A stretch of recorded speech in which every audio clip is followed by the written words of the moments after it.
Kawan,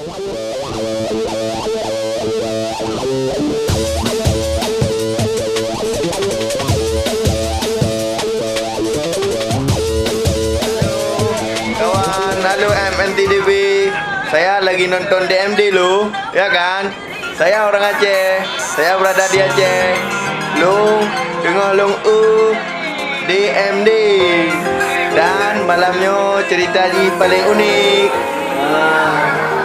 Bapak-bapak yang punya isteri dua tapi akur. Kalau kalian nonton, jangan lupa like, comment, share, dan subscribe. Oke? Dadah. Bagaimana caranya? Ini kayak keluarganya Saiful Jamil ya. Sebagai begitu, ya kita doakan selalu berbahagia. Mudah-mudahan keluarga lo ya memang sama suami tidak restu. Ayo.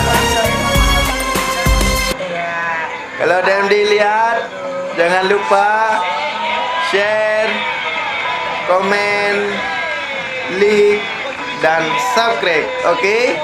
Dadah.